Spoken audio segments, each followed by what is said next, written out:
Hey, good morning, everybody. I'm Ryan, this is Grant, and this is episode 8 of Grant, Teach Me Something. This is the first episode of the new year. Pretty exciting, took 2 weeks off. I'm pumped. What are you going to teach me and the folks at home today? Well, you know, being the beginning of the year, today is a really good time to start talking about our year planning and how we're going to figure out what we want. Ultimately, what are our ultimate goals and how are we going to get there through what we do this year? So now's a really good time. If you guys are sitting down, you know, a lot of us as real estate investors, we don't respect the business as a business as much. We think of ourselves as real estate investors, but we're running a business and we need to run it accordingly. Mm-hmm. Well, what it comes down to at the end of the day is that we all want to retire, right? Like that's why we're in real estate. We're going to make enough money to retire.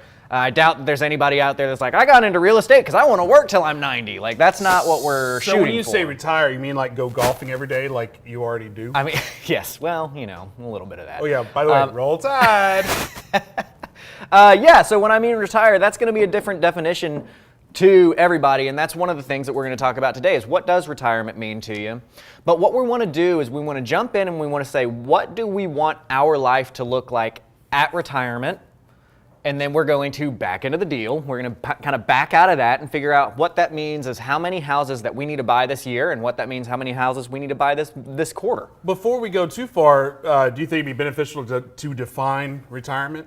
Yeah, I think so. I think that that's one of those things. So to me, my definition of retirement is that I want to be able to retire, but not necessarily going to retire. And that means that I'm going to make X amount of dollars per month in perpetuity going forward for however long that needs to be. So if we break that down, and this is where I want to start getting people involved to really help out your planning, is what does that look like for you? What does it look like? At what point in time are you going to roll over in bed and either have not set an alarm or turn your alarm off because you're like, you know what, like I'm making enough money. I don't need to work. I would say now is a good time to throw out there that what your definition of retirement, it has nothing to do with age. It all has to do with finances. Mm-hmm. And the reason I bring that up is because I'm sure there's a large part of the population, maybe not as real estate investors, but outside of this little niche, that retirement is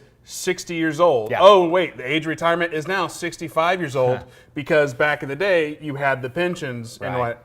Nowadays, I don't think pensions exist anymore, but so anyway, we're not talking about age, we're talking about financial security. We're talking about financial security. And for me, you know, that does go hand in hand because like I do have an age in mind. Like I want to retire at 40. I want to be able to retire at 40. At 40 years old, I want to have that ability to sit down and say, you know what, I'm not going to get up anymore. Ever. Just going to lay in bed. You're not going to get out of bed. I'm not doing it. Go away. I'm 40. I can't do it. My arthritis. 40? No, but what I'm saying is that I do have that age, but I wanted to define what money that means to me at that point in time. So we're going to get into that, okay? I'm going to start a little bit earlier than this. I'm going to back out a little bit, and I want to kind of pose something to you guys that are watching, and I'm going to read off a couple of descriptions of people, okay? And I want you to identify yourself as which bucket do you fall under on these two descriptions. And I'm gonna tie back to this here later, so that's why I want to have you start thinking about it now. So I'm going to start with something that seems like it's off topic, but it's not, I promise. Then we're going to go into the money making and the finances and all that kind of stuff and what we're going to do. Then I'm going to explain how that ties all together. So for those of you watching right now, I want you to listen to these two descriptions. And now these descriptions are based off of a book called Traction that I love, that I'm restructuring my whole business is based around. But these are two people that you will likely fall under. So person A, are you the person that is the strategic thinker? Do you have a lot of ideas? Do you always see the big picture? Do you have a pulse on your industry? Do you connect the dots? Are you the person that researches, develops new products and ideas? You're typically going to be the founding entrepreneur of everything. You're going to operate more on emotion. You probably have ADD. You're great with the big relationships, the culture of the organization, the solving of the big, ugly problems, but you don't want to mess around with the little ones. You see things that other people can't, and you create and hold the company vision. You're great at closing the big deals. Does that identify with you? Are you that person? If that describes you to a T, comment right now. Say, I'm that person, okay? That person we're calling is visionary. That's a visionary. The other role that you will likely be in starting a organization, are you the glue for the organization? Do you hold everything together? Are you the person that beats the drum and provides the cadence for the organization? Are you accountable for the P&L results? You execute the business plan, you hold the leadership team accountable, you're the steady force in the organization, you create the clarity, the communication, the consistency, you operate more on logic typically, you're the one that's going to drive the results, you force the resolution of things, you are the focus, you are the team unity, you are the prioritization and the follow through. Is that you?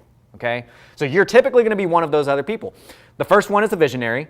If you are the second one, you are an integrator. That's where you fall into play. Okay? Now, real quick, is there a right or wrong, better or worse Absolutely. answer to that? Absolutely not. I say absolutely. Absolutely, yes. You are wrong if you... If you're not what I am, then you're wrong.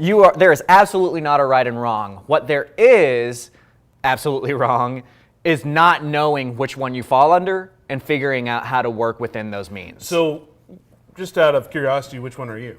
I'm a textbook visionary.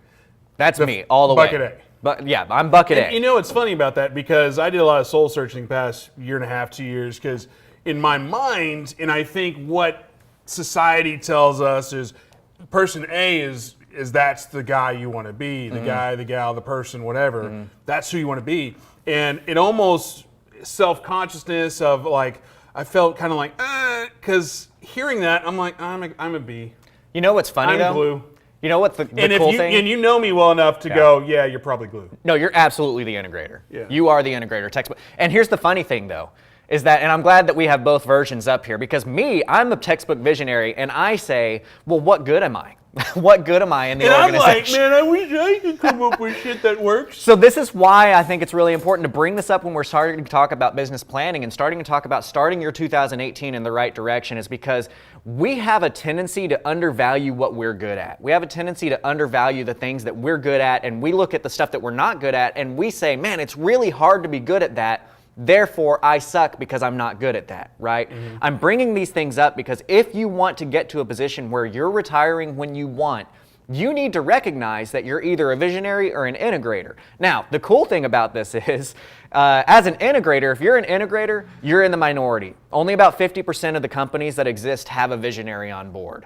If you're an integrator, you have the skills that not everybody has, and that's actually more powerful because an integrator can run a business without a visionary can't run a business without an integrator. You hear that, people? You need me. You do. So why I'm saying this is if you are a visionary, if you are bucket A, you need to actively be searching for your integrator. You need to actively be searching for the person who's going to put your business plan into play and actually make that stuff happen on a consistent basis. And don't feel bad if you're the visionary, because integrators think that the visionary is the one that's hard to beat, right? And it is. You're the entrepreneur. You're typically going to be the founder, the CEO, the whatever. The integrator is going to be the COO, the chief operating officer. They're going to be, the president, something like that. So work with each other to get there. The reason why I'm bringing these things up is, again, as we plan 2018, as we plan for our future, as we plan for our retirement, to get there, it's going to take structure, and it's going to take discipline, and it's going to take, not guidance, but guidance, focus. You need to know where you're going, okay?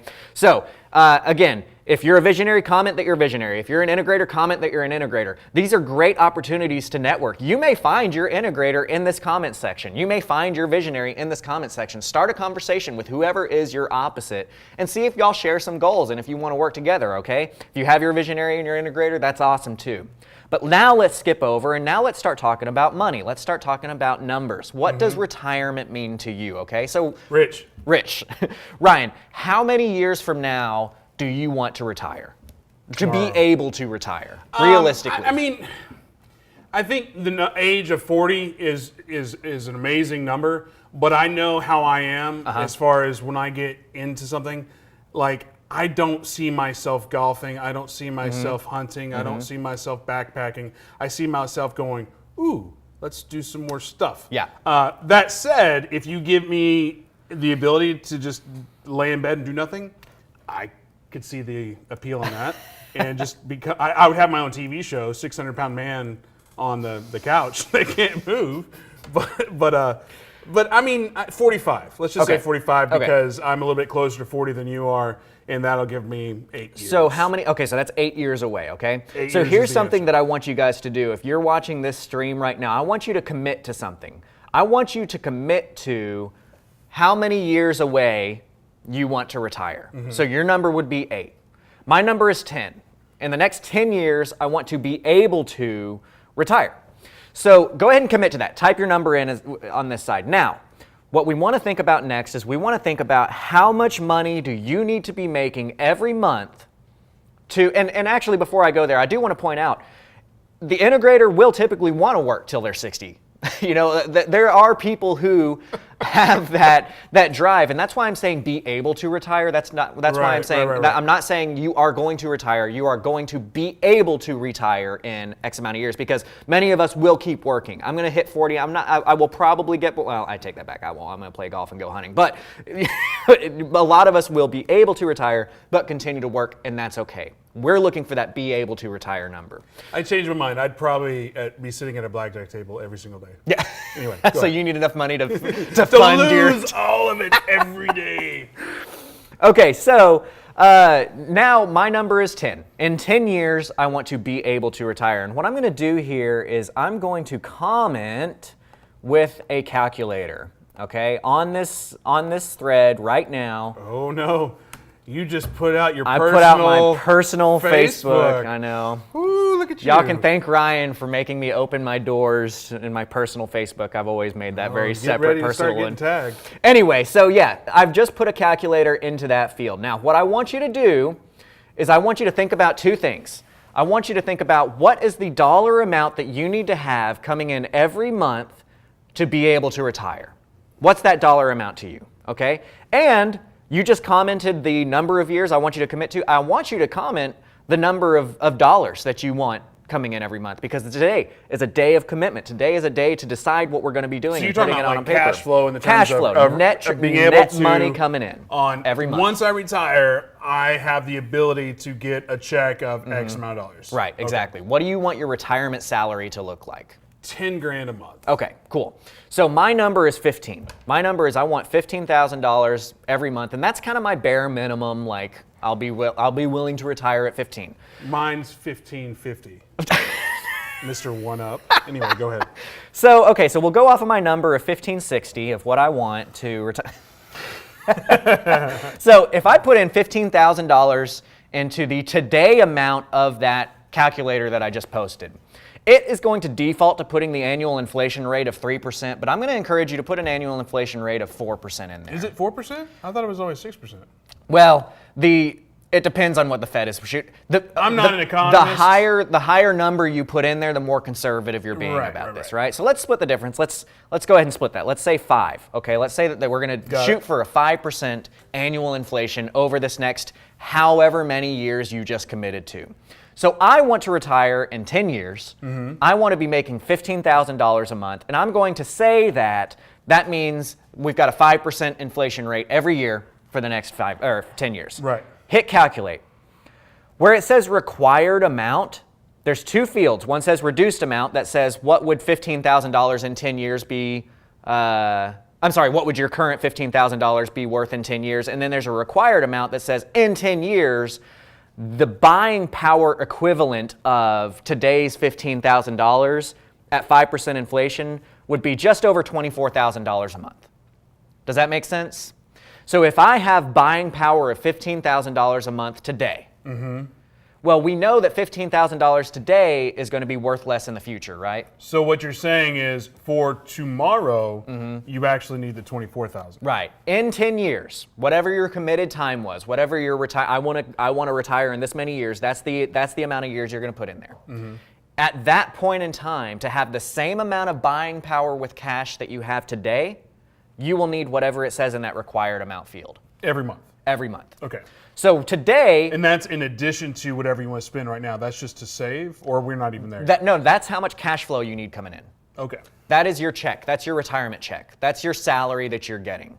So I said, in order for me to retire, I want $15,000 a month of a salary, of my retirement income. I don't have to do squat. I'm getting $15,000 a month.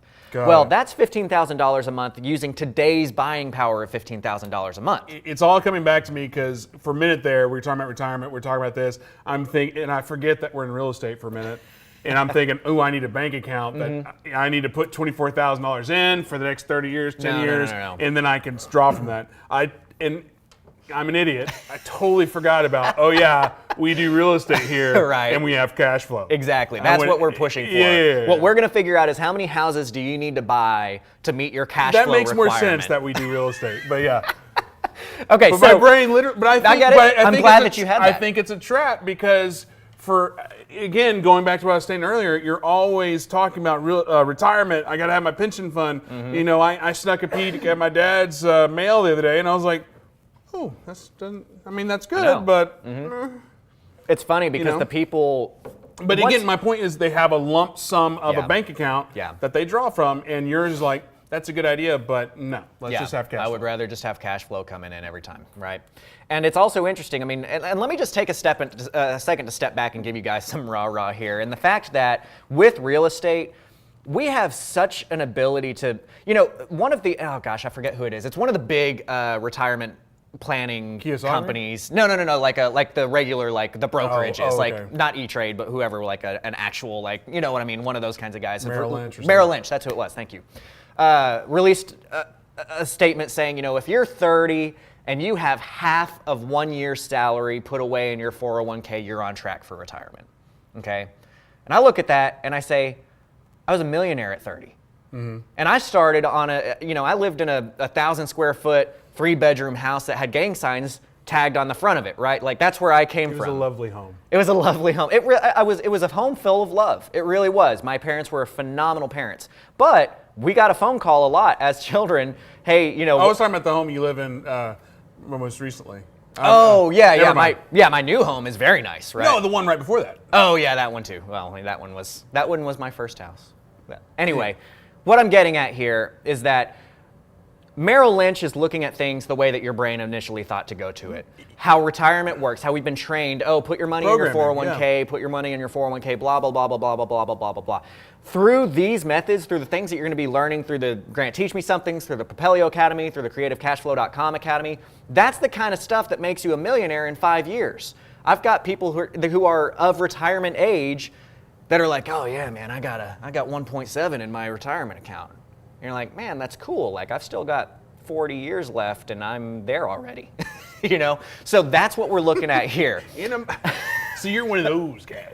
Well, I mean, I didn't say it. I'm like, oh, yeah, I'm not that guy. Right. Anyway, so let's get back on track here. I just wanted to pump you guys up that you're in the right business. You're looking at the right, if you want to retire, real estate gets you there. We're getting there through cash flow. That's what we want, is we want cash flow coming in on a consistent basis. So to get back on the rails, Yes. How do we get there? So how do we get there? So I said I want $15,000 a month. That's with me thinking about what $15,000 a month could buy me today. Right. In 10 years, $15,000 won't be able to buy that same amount of stuff.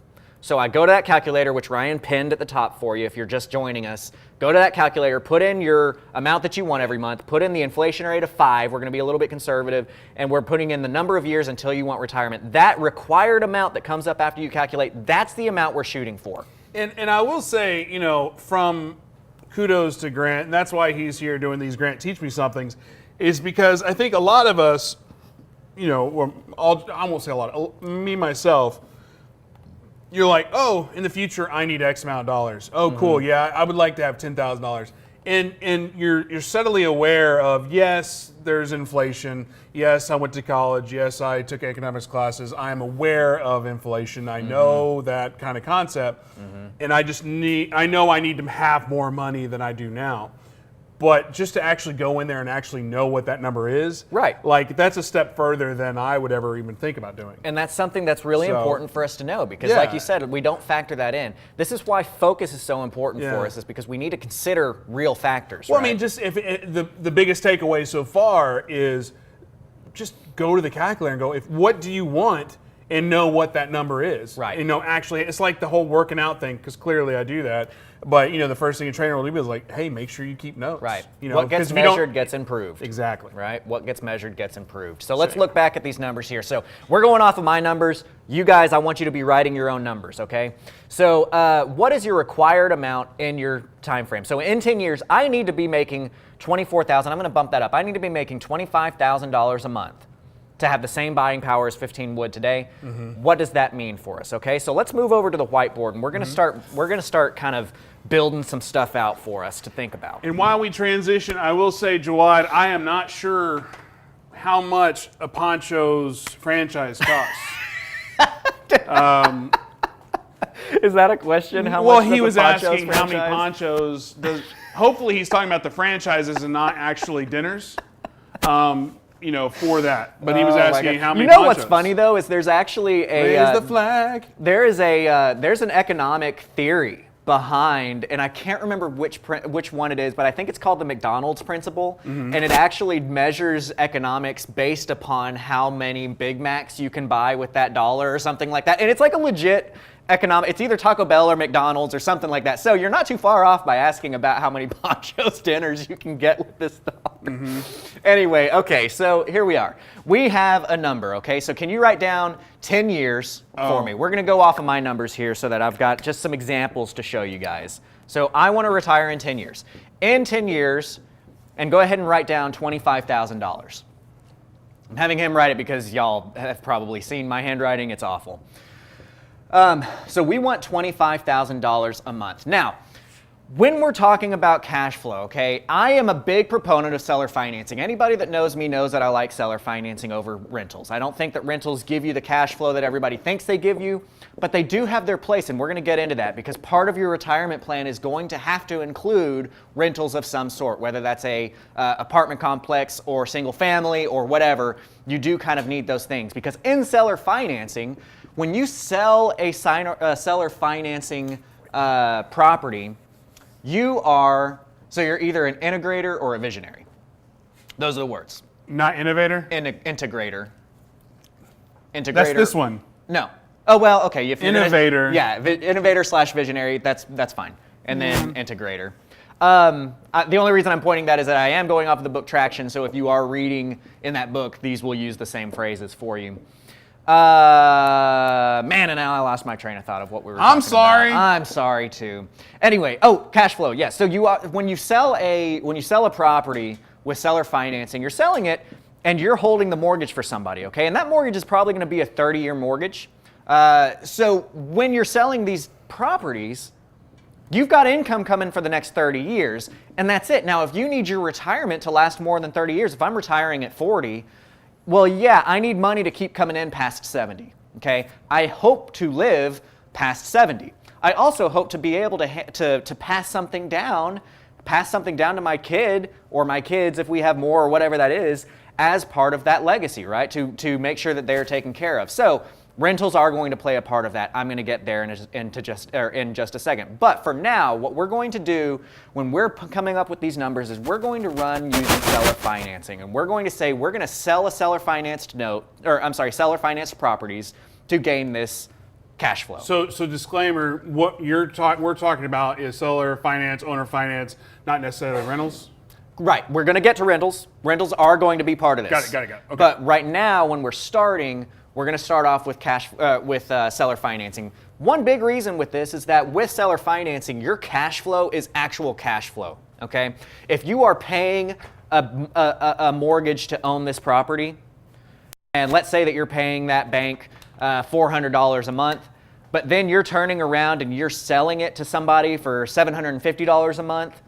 Well, at that point in time, they pay you $750, you pay your bank $400, you've made $350 in the middle, and if their toilet breaks or whatever, that doesn't matter to you. If you have a mortgage, I want you to mentally raise your hand if you have a mortgage on your property. You have a mortgage on your property, okay. Keep your hand raised if you've ever called that mortgage company and told them that your toilet was leaking, or that you had a broken back door, or that your AC was broken. Right? The mortgage company doesn't care. They get paid on the first, and if they don't, they foreclose on you. That's why we want to become the mortgage, because we don't care about the repairs. We don't care about taxes and insurance. That's all on the buyer. That's their responsibility. When we're looking at cash flow numbers, whatever our cash flow number is, that's our cash flow number, and we can count on that. Whereas with a rental, you may be having a bank note of $400 and a rental of $900, so you've got a $500 cash flow, but an AC unit goes out and costs you $6,000, and your cash flow for an entire year is shot. Okay? That's why we're not counting rentals just yet, but we are going to pepper those in there, so bear with me. So, wait, real quick, just to Please, go just ahead. to completely stop your train of thought. If you have questions, drop them in there. We will get to them here shortly. But the biggest thing about these Grant Teach Me Somethings, everything we do here at Propelio, I do a lot of hashtag join the conversation. Because we want it to be a dialogue. We want it to be, you actually have questions, and hopefully we have answers. If not, we can get those answers. So if you have questions, join in. If you haven't liked it already, throw a bunch of likes in there. If you haven't shared already, please share it. That's what we're trying to do here at Propelio. So again, if you have questions, you have comments, witty things like ponchos, throw them in there, and then Daniel here in a little bit will shoot them out for us. all right, so Sorry to break your. no, please. I love that kind of stuff. It's important everybody knows. I mean, Propelio is really putting a good product in front of you guys by bringing creative cash flow in. Okay. Plug machine. Plug machine here. Okay, so what we're going to do is my average owner-financed mortgage, owner-financed mortgage gets about $350 a month. So that's what we're going to count on is $350 a month. So we're that going here? to, yeah. So what we're going to do is we're going to divide 25,000 by 350. Okay. So what that means, And you said this was the average, average cash flow. and I apologize for writing small. So that's what I want you guys to do. I want you to take your, what is it called, the required amount, and I want you to divide that by 350, okay? So that is, for me, 72 houses. That means that 25 divided by 350 is 71 something, so I'm going to go with 72. I need to have 72 cash flowing properties in 10 years, bringing me in money every month in order for me to be able to retire. Okay? So it's like that's March for you. Yeah, right. That's a decent December. Yeah. So the next step is you're gonna divide that out by whatever your number was. How many years do you want? Like mine was 10. I want to be able to retire in 10 years, so we're going to divide that by the number of years. So we've got our number needed homes. We're going to divide that by number of years. You said 10 years? Mine is 10, yeah, so we're going to divide it by 10. And obviously that's 7.2 houses per year that I need to buy. But you can't buy 7.2, so Right. we'll say 8. Yeah, so we'll say 8, 7 or 8 houses per year that I need to buy to be on track to retiring when I want. And if you're doing this full time, that's nothing. That is nothing. And we're going to up this number here in just a second, so don't get too excited because I'm going to start crashing that number down on you. So what I want you to do right now as you're watching, comment how many houses per year do you need? How many houses per year do you need to retire when you want? And real quick, I see this, and I know you're about to, crash the house on us and say, no, it's actually more than that, but whatever. At these numbers, we're talking as an individual. Right. You could easily have a partnership and have 20, because, Right. 10 houses, 20 houses a year is nothing My if you're doing crap this years, full time. my crap years, I buy 20 houses. That's like a bad year for me is to buy Yeah. 20 houses, right? So this is nothing. If you guys are trying to shoot for retirement, this is why I'm talking about this, is because we need to train ourselves to live in an annual and a 90-day world. Further, I want you to divide that number by 4, okay? Now, obviously, for me, that's 2. That means that this quarter, by the end of March, I need to have bought 2 houses. I have 3 months to buy 2 houses. That is a very, very achievable goal. We want to live in 90-day worlds. We want to structure our business to get us to our end goal using what we need to buy right now. So I want you to comment, how many houses per year do you need to buy? I think that that's a really good thing for us to know.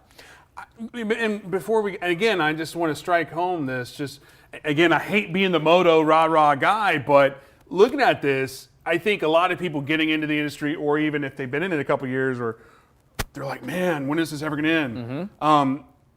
if you break it down into quarterly, breaking it down into annually, even if you're a full-time wholesaler, Right. securing 2 properties for yourself per quarter is again nothing. Right. And if you just think in those terms, I know. And stop trying to do the, hey, let's make 200,000 to 500,000 a year doing wholesaling. Hold 1 or 2 a quarter Exactly. is nothing. Because this is what we're talking about. Thank you for pointing that out. These 2 houses are 2 houses that I'm going to keep as cash flow, right? Wholesalers, y'all are working, man. You're working a job. And you're making a lot of money in it, probably, hopefully, maybe. But it's a job. If you want to go on vacation, you stop making money, right? What we're shooting for here is to keep a couple of properties a month. Now, what we're going to do is we're going to keep this number in mind and say, okay, cool, this is very achievable. This is something that we can do. 2 houses this quarter is going to end up getting me the ultimate goal of what I'm looking for. But now I want to kind of step back a little bit, okay? And just like we were looking at inflation as part of the factor of what's going to happen to us in 10 years, we need to look at a couple of other factors. So, one of those factors is, for my goals to be met, I need 72 homes cash flowing for me. That's a pretty decent portfolio, I guess. That is going to require staff. That is going to require somebody dealing with stuff for you, okay? Now, the cool thing is, when you are doing owner financing, you get to do things like charge a servicing fee, $35, $50 a month. Now, as you're getting started, I recommend using a third-party loan servicer. August REI is somebody here in Dallas. We've got Prime Loan Servicing down in Houston that does a good job. Prime Loan Servicing is able to report to 2 credit bureaus, which is nice because that helps people refinance and cash you out ultimately. And then there's Evergreen up in Washington or something like that. So those are 3 loan servicers that can keep the servicing side off, which is taking payments, making payments, all that kind of stuff, doing foreclosures, that kind of stuff. As you're getting started, you can't afford to have a staff, use a third-party loan servicer to get that going. But as you start passing into these numbers here, if you need to have maybe a $10 an hour employee working 40 hours a week, okay, so that's $400 a week, $1,600 a month to employ this person, and I'm not referring to taxes and stuff, let's bump that up to $2,000, and we divide that by, let's say, $40. The quick and dirty of it is you need 50 properties before just the servicing fee alone will pay for you to have somebody on staff full-time, okay? So I need 50 just to cover that person? I need 50 houses making with a $40 servicing fee, and that will cover a staff member for you without touching your cash flow. That's going to be on top of everything that's already there. You'll have a staff member paid for out of your portfolio by adding that cost onto your homes. The cool thing about this is, I'll tell you right now, it doesn't take a staff member 40 hours a week, 4 weeks of a month to service your note. So are you saying I need 50 plus 72 No. to meet your goals? I'm saying that within the 72, if I'm charging $40 a property for servicing and I have 72 houses, I only needed 50 to handle getting an employee. Okay, so what you're saying is, but say you're early in the years, aren't you at a negative because you don't have 72 yet? Which is why I recommend using a third-party loan servicer. Got it. So here's where it comes down. What I'm saying is that if you're going to charge $40 per house for your servicing fee, until you reach 50 houses in your portfolio, you should be using a third-party loan servicer. Does that make better sense that way, saying it like that? Yeah. So until you hit that 50 mark in your loan in your portfolio, you should be using a loan servicer. And I know people with a lot higher numbers in their portfolio that are still using third-party loan servicers. There's nothing wrong with that. I have chosen to staff up. Okay, so that's one of the things, because like I said, it doesn't take a full month of a full-time employee to service your note. Take the payment, make the payment, do notices, that kind of stuff. What that allows you to do is now you've got a staff member being paid for from your portfolio servicing who can run some marketing for you, who can be on the phones, who can do a lot of stuff for you. Okay? So Daniel, do we have some questions to answer just yet? Yeah, I have a question here from Henry, and he asks, is that 72 homes number variable? I assume notes will come due or foreclose over the years. Will you have to continue to buy over the years? Yes, that's a great question, and that's actually the next step that we're getting into, so I'm glad to have that segue there. Thanks, Henry. This 72 number, now, as normal, like I can go get a mortgage home buyer kind of home buyers. We anticipate that people are going to sell their property in 5 to 8 years, refinance within 5 to 8 years. I'll tell you right now, that's not typically how it works with owner financed properties. It's actually surprising, but in owner financed properties, those buyers typically stay in there for 20 or 30 years. We lose about 5% per year to a refinance or a selling of the note or whatever that might be, or a selling of their property, whatever that might be. There's about 5% of that, okay? So what I want you to do is I want you to go back to your annual number and add 5% to that, which being 8 is not really gonna work. Well, 5%, if this was actually 7.2, 8 already... That already basically covers you, right? Right. So you may want to bump that up a full house a year Okay, let's call it... if you want. Let's call it 9. Let's call it 9. Still, 9, I mean... that. And It's then now- 2, and one of those quarters you need to buy another house. Right. You know? 2 for 3 of them, and then... 3 for one anyway, of them. Yeah. 2 per quarter times 3, and then on one of the quarters, you need... whatever. You'll buy. I can't write. You know what? Hush. I won't. I can't. It's impossible. You know? So that's a really good question. So you do need to account for that, okay? That's one of the things that we're going to account for. That's one of, like I said, we're going to start making this number go up from here. So that's one of the reasons we need that number to go up. Now, we already got one employee taken care of in the first 50 homes of our portfolio. We have 72, so that's no big deal, right? We've got one of our employees taken care of already out of that servicing fee. Actually, do we have another question before we move on? Let's hit. Yeah, I have a question here from Chris Chavez. He says, who puts the owner finance paperwork together? So getting your owner finance paperwork together is going to be a really important part of doing this. That's one of the things that I encourage you to keep watching the Grant Teach Me Somethings, creativecashflow.com Academy, going through the Propelio Academy. Those are all things that are going to be talked about in that kind of stuff, and we will talk about those. Getting a good attorney is paramount. Having a good attorney on your side to do these kinds of things for you, you have to have that because owner financing does have a lot of places that you can trip up. That's not the topic we're necessarily talking about today because today I want to focus more on the big picture of our retirement, and I could just go on rabbit hole after rabbit hole on that. But I will say, Matt Aycock, that's a good guy to reach out to. He floats around on these things too. He knows what's going on with owner financing. Scott Horn knows what's going on with owner financing. Those are 2 Texas people, Galen Lonergan Rogers here in Dallas. Those are 3 Texas people that would be good for you, but there's going to be a lot of state-specific stuff that goes along with that. But you need to go to your RIAs, you need to network with people, figure out who else is doing owner financing and who's the attorney that they're using to get this stuff done, and that's how you get all that paperwork handled up. We have one more question coming in. So I got a question here from Thomas. He says, that 5% is from the cash flow, correct? You'd still get a lump sum from a refi or similar situation? That 5% is of the portfolio that you've purchased. 5% of those homes are going to refinance or sell. The cool thing, what he's alluding to there, is that if I bought a house and I owe $70,000 on it, and I sell it to somebody and they owe me $90,000 on it, and then they refinance, I got a check in the mail for 20 grand. That is a cool situation. Same thing, if I bought a house and I owe 70 on it and I sell it to them with owner financing and they owe me 90 on it and they sell the property, I got a check for 20 grand. So that is when they do sell and they do refinance, even though, okay, it takes away from your monthly cash flow number, you get a nice chunk of money in the mail. A couple of months ago, or maybe it was last month, I got a check in the mail that I didn't expect to come for $62,000. That's a cool month, right? You just like show into the office like, oh, what's this check for? And you open it, $62,000. Like, oh, sweet, you know. And I wasn't even. Today. Literally, I'm just like, well, looks like I did my work for today. I get a big check like that. I take the day off. That's what I do. But I was just say real quick though, if we bump that 5%, I know we're just doing easy, stupid math. 9 times 10, now we're at 90. Right.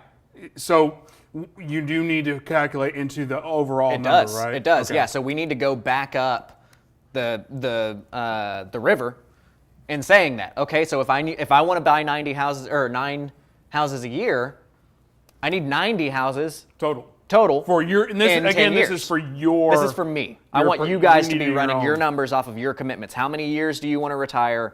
What kind of money? And that's everything that we've led up to into this point. What's another question we got? So I have another question here from Chris Chavez, and he asks, what size town population wise would be good to retire in real estate investing? So big town, small town, what's the best opportunity for a real estate investor to retire? So is the question, where should I be buying my portfolio in order to have this retirement? It didn't get that deep, Or but where should I I'm go essentially, retire? I'm pretty sure Yeah, it's like, if you're asking where you want to retire, I don't know where you want to retire. Go retire pretty either. much he's asking where should he be investing, small towns or big towns? Because if you're Gotcha. like trying to invest in San Francisco for cash flow, Right. you're probably not working it out I so think well. that answer is it's what's your market, what's your niche. Because like someone like myself or you guys, we're going to be in that DFW market versus somebody like Corey Thompson. He's like, are you in Texas? Can I Right. get you in a day or two? Yeah. He'll buy anywhere, and it's just a matter of what your niche is. Right. I mean, think that that's a very important thing to be considering, but that is part of your business plan. And that's what he's hitting on here. I can't tell you what your business plan is. Your business plan should include 3 individual things that are unique about you and that can separate you out. And maybe one of those is the Corey Thompson. I'll buy wherever the heck you are. I'm buying in DFW. Right. It doesn't matter. That's part of your business plan that you need to plan. What we're talking about here is ultimately, because, and let's talk about that for a second, because what that question entails, what you're asking, is too micro. Is that the word I'm looking for? Macro? Micro, I think. Anyway, what we're talking about is we want you to understand, if you want to retire off of real estate, what does that mean? Right. What does that mean? It doesn't mean, oh, I should buy in a neighborhood with a lot of people. It means in 10 years, I need to be making $25,000. Yeah, and again, just to further rabbit hole is, and I don't remember which episode it was, but it was like know your niche. Alex Henson was in here a couple months ago, and he only buys in the hood. Like that's the only thing he goes for. One of his 3 uniques. That's his exactly. That's his unique. That's his niche. Right. You know, it's just you gotta know your niche. Exactly. So business planning, that'll be that's another topic for another day. But again, if we're talking about retirement, we don't care what we're buying, where we're buying. We care how much money we want to make and in what amount of time, right? So now that we've kind of come back in here, we've said, okay, well, I need to buy 9 houses per year to account for houses that are going to be lost to a refinance or to a And account for employees and servicing fees and I'm going to have 1 employee. Now I've got 90 houses. Well, to run a portfolio of 90 houses, how many employees do you feel like you need to run that portfolio? Do you need 1 employee? Do you need 2 employees? Do you need 3 employees? What does that look like for Right. you? And you don't want to include yourself. I'm assuming you don't want to include yourself because the whole point is you want to retire and have somebody else run your company, right? That's exactly right. So what we want to look at here, we got another question coming in. What we got, Daniel? This is a little bit off topic, but you might want to just give a good, quick understanding of this. And this is, where does the money that you're buying these houses come from? But private lenders, question mark, question mark. Right. Because a lot of people are just nervous that they don't have the money to do this. I hear you. Well, okay, so I gave you a little bit of rah-rah earlier. I like to stay away from rah-rah, but I'll give it to you again. When I started this business, I had no money. I was overdrafting my account constantly. I didn't know. My Google search of how to invest in real estate was, how can I invest in real estate without any money? And that's what led me into Subject to buying. When you buy with Subject to, it's basically taking over on payments. And as you go through the academy and go through these lessons, you'll understand why I don't ask you, or why I ask you not to say that to your sellers. But for us investors, talking to investors, you're taking over on payments. Somebody that's in trouble that might be facing foreclosure, you can take over on their payments and then turn around and sell the house for a higher payment. Typically, it's going to be about $350 more than you're having to pay. That's usually how it works. But there's also private money. I do a lot of stuff through private money. As a matter of fact, if you have money and you want it listed on the market, let me know. You know, that's how we handle a lot of this stuff. I know Daniel's big in private money as well. I mean, private money makes the world go around. So it doesn't matter how you acquire these properties. You acquire these properties somehow. Through Subject to, through private money, through funding them, through being able to get a bank loan, because banks will do commercial loans for you. You might be looking at something like 6.25% on a 15-year amort, but with a 5-year call on it or something like that. You know, commercial loans exist that you can wrap to do this. The strategy that we're talking about here, when I'm talking about owner financing with this, is ultimately called a wraparound mortgage. I don't care where your funding comes from to buy the house, because you can buy it in any other way. Any way you've ever heard about buying a house, you can use that to buy this house. And then what you're going to do is you're going to sell it for a higher payment, and that is a wraparound mortgage. You're giving it to somebody else. They're going to pay you $750 a month, and you're going to pay your debt of $400 a month and therefore in the middle, you're making $350. That's called a wraparound. I particularly like subject to purchasing because you don't have to have money to buy it. You need to have money to stay in there. You need to have money just in case this person stops paying you. You need to be able to pay them. But as you watch the Academy, as you watch these Grant Teach Me Somethings, you'll find all the different ways where you can leverage this buyer's money to do your deal for you. And because we are talking about retirement, and I do see the comments, I'm going to scrap my plan. I only need about 2 houses cash flowing because I'm just going to hang out with Jawad in the Philippines, and I'm pretty sure I can live off $700 a month in the Philippines. How many ponchos do they have in the Philippines? I don't know, but ponchos. Dude, you should start a ponchos in the Philippines. You know, the Philippines. So in that case, I need 1,000 because I'll need to fly in every day ponchos. For more ponchos. But Jawad, save me a guest room. So, okay, so yeah, with my numbers, and again, for those of you who are just joining us, I want you to commit to how many years from now you want to retire and how much money that means per month that you need in cash flow, and then go to the calculator that's pinned there and figure out what your required amount is going to be, and that's what we're shooting for. We've kind of backed down into this. Now, by coming back upstream, I know that I need 90 properties, and I'm evaluating the fact that by having 90 properties, I need to have staff in place. Well, I got one of my employees paid for through the first 50 properties. Well, through that next 40, that almost pays for another employee. But what we want to do at this point in time is we want to kind of look at it and say, all right, for me, I want to have, if I'm going to retire, I feel like to manage this portfolio without me ever having to touch it, I'm going to be paying 3 people to mess with that. Okay? That's kind of my thought. And this is where, again, it comes down to your business planning. I'm not going to tell you the answer to this. I want you to decide what you want done on this. I want 3 people. Real quick, though, the 3 people, are they all at that bare minimum price? Because I know you're going to need to have a leader or a CEO type that can run the machine. Right, exactly. So, excuse me, you look at, and that's where exactly where we're going. You look at a $10 an hour employee, and that was, we're going to say $2,000 a month. Well, that's $24,000 a year, okay? In my mind, when I budget for what I'm looking for in retirement, I say I need to have available to me about $150,000 per year in staffing. That means I might have a couple of $50,000 employees, or a couple of $70,000 employees and one $20,000 employee, or one $80,000 employee and a couple of, you know what I mean? Like, I'm looking for about $150,000 per year purely in staffing. All right? And if we want to get even more into that, you've got to start looking at office space, that kind of thing. So you might be talking about another $1,000 a month in office space to house these people. So you got another $12,000 a month, or $12,000 a year that you need to add into that. So we're talking about $162,000. Let's bump that up, make it an even number, and say $165,000. So I keep making you write over these. So what we want here, and we can actually erase most of this stuff at this point in time, but what we want is we want 90 houses. What I want, this is my numbers, 90 houses in 10 years. You say, and then I'll just throw in a 5 just for fun. Yeah, $165,000 is what we're going to say we want in staffing. So now we want to go back to our inflation calculator. $165,000 today,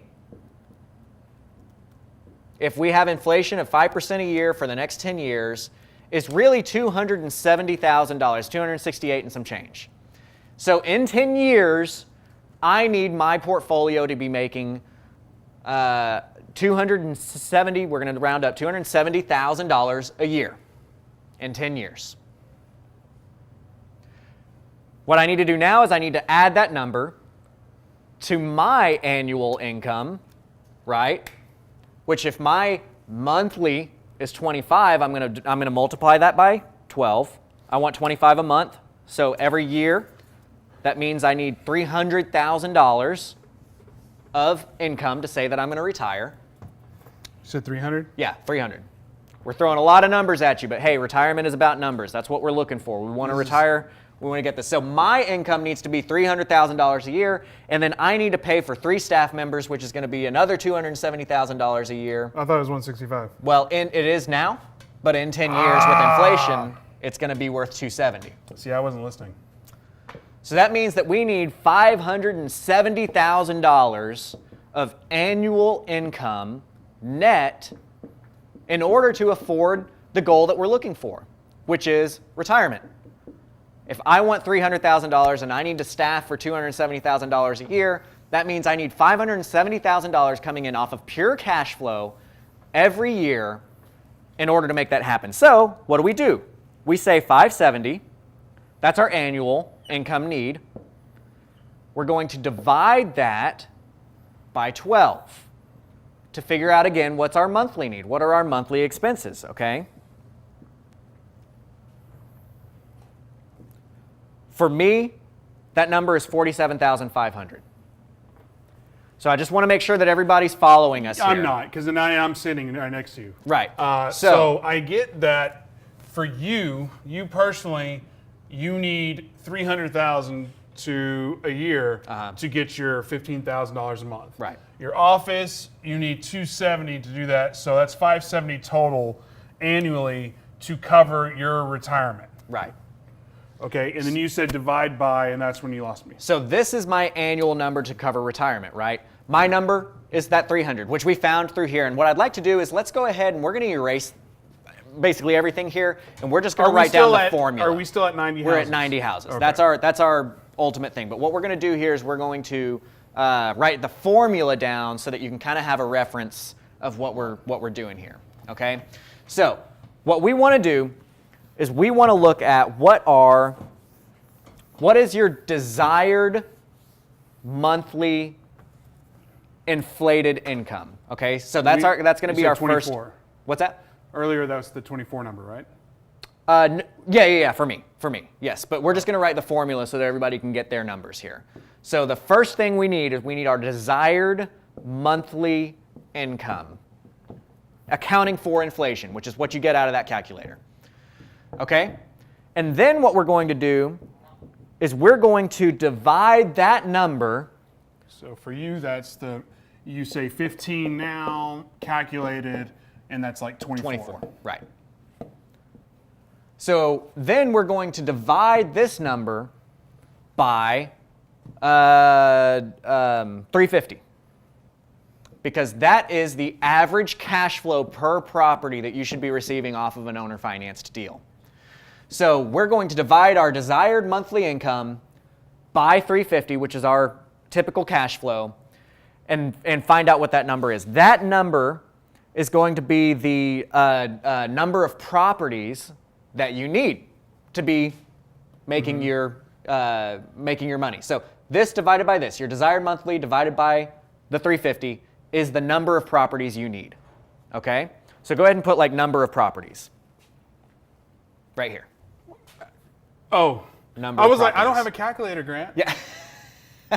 No, just literally put number of properties. So that's the number of properties that you need. Now, once we find our number of properties, we're going to divide that number by however many years you wanted to wait until retirement. Okay? So for me, that was 10. For you, it might be 6, might be 5, whatever. We're dividing that by the number of years to retirement. And what we're left with is the number of properties that we need to buy this year. Number of properties this year.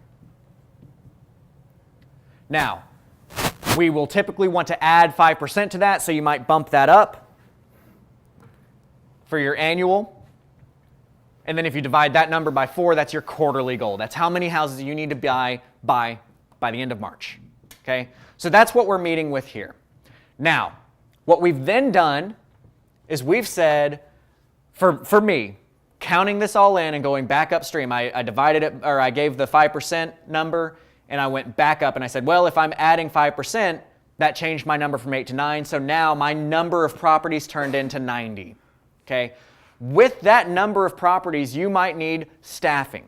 Now, if your number of properties is 12, you might not need staffing, and this is why I'm not including it in this calculation right here. But if your number of properties like mine is 90, I want staff. I want staff to handle that for me. So what I did is I said, I am going to say that I need $150,000 worth of staffing to handle 90 properties a month. Okay? And then went back to the calculator, put $150,000. Oh, I think I put 165 in here. So if I put $150,000, 165 to count in for office space. Roof, yeah. And same thing, number of years and inflation of 5%. For me, that gets $270,000 more. So that's where this number comes in. For staffing and office space, I need $270,000 per year coming in. Well, if I'm making $24,000 a month, what's that times 12? It's basically $300,000. So now what we're left with is in 10 years, in whatever number of years you wanted to retire, the number that you need annually is these two numbers put together. $570,000 annually. And then, because I like to jump the gun, that? It's actually very close. It's that divided by 12. Okay, so your annual number, whatever your new annual number is, so close. Because that's the next step. Whatever your annual number is, you're going to divide that by 12 because we need to know how much That's money not a per 12. month. Whoops. How much money per month do we need to be making in order to hit our annual goal that we just figured out? So we're going to divide that by 12. So for me, that number is 570 divided by 12. Every month, I would need to be making $47,500. $47,500? Uh-huh. That is the number you're going to divide again by 350. Okay, we're coming all, and this is our last step. So bear with me here. We're at our much goal. math. We're at our goal now. So 47,500. 47,500 divided by 350 because 350 is how much each property will be making you. But do you take into account the inflation of the 350, or is this number? I'm not. Oh, because that's it's a actually going to fixed- go in it's a my fixed favor rate? anyway. Is it a fixed rate? And it's fixed. Okay. So what that leaves me with is I actually need 136 properties in my portfolio to make myself retire in 10 years. Okay? And then you divide And that then you by can do that 10. same thing that you did right here. Now you're just starting. Now you have your number of properties. You're going to divide that by your years to retire. Mm-hmm. So for me, that's 10. So I basically need 14 properties a year. And then I divide 14 by 4. And I need 3.5 houses this quarter in order to retire. So we just did a lot of math. We had a lot of formula up here. But it kind of got intimidating until you start looking at this again and you say, well, heck, now this just means Yeah. I need to buy a house a month. Yeah, because, I mean, again, divide that, and just stupid math, divide that by 10, 14 properties a year. Uh-huh. Basically, little over one a month. That's Right. four to five a quarter. Right. Or no, yes. Yeah. It's per quarter, it's like 4.5 or something. Yeah, 3.5. 3.5. Okay, so 4 a quarter. Mm-hmm. That's 16. Well, yeah. So you hit your goal one month, you don't hit your goal the next month, and you could retire in 10 years. Right. Wow. But the cool thing is, But again, though, circling back, that's still not that intimidating if you think about it. it's really not. It's really not an intimidating number. I know it takes some math getting there. And those of you, I encourage you to rewatch this video if you didn't get it, because we do walk through everything. It might make more sense to you the second time around. But what we're ending up with, and what I'm trying to get the point across to, is that even with some pretty, I'm not going to say that $15,000 a month is a lofty goal. I mean, that's kind of a humble amount to need every month. But that number coming in every month, that's no slouch number, and it's really achievable. It's a house a month of cash flow, okay? So that is one of the really nice things about how this works. Now, before we get anywhere else, we've got a question. What's going on? I have a question. You have a question. So I wasn't getting to pay a whole lot of attention back there, but we're talking about inflation in 10 years and what your cash flow is going to need and be in 10 years, and you're Right. backing in out of that, right? Correct. Are you taking into consideration inflation's effect on your rents, your property values, and everything else? Because if inflation's going up, your rental values are probably going up as well. So are we adding in a bunch of extra houses that we are not necessarily needing? Because if inflation's going up, rent's probably going up as well. Mm-hmm. Yeah, and it's semi-possible in that realm. Mm-hmm. What I'm basically saying is that our cash flow is $350 a month.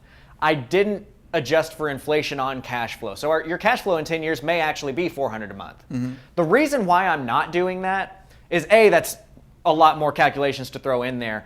But B, and more importantly, if you account for this and we're actually making more money per property, you're going to be doing even better than you know what I mean? Our goal to hit what we want right here, not accounting for rents going up, is still very achievable. Now, when we're talking about seller financing, not only are the rents going to be going up, but people's mortgages that you might be taking over will also be going up. And that's something that I can't account for. Is I don't know in 10 years, will 350 still be the number that's the average cash flow or not? I feel like it's very conservative to say that it would be, but that's kind of what we're going off of. Now, something that we don't have time to go into today, and we might pick up next week, would be if we're going to take this model, which I'm saying we're purchasing with owner financing, we're selling with owner financing, that's only, if I start buying houses today, I've got a 30-year clock on that, okay? So in 10 years when I want to retire, that house that I bought today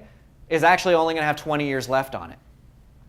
Well, the end of the story, which I want you guys to tune in for next week, is that through this model, through having that put together, you're actually going to be able to pay off a ton of these notes early and have a lot of free and clear properties that are making you money every month. And then we're going to leverage those properties into loans to get you some rentals that are going to last a long time, or to buy an apartment complex or something along those lines. Yeah, because I was just thinking as you were talking, like that first year, yes, I'm only getting $3,000 to $4,000 in cash flow, but that's $3,000 to $4,000 that if I'm not using it as retirement right now, Right. I can either A, live off that, not really, but kinda, but put that towards. Right. I'm doing that wrong. It'd be $3,000 to $4,000 a month actually, because whatever, it doesn't matter. If you have 10 houses, by the end of the year, you're getting Right. You're getting like.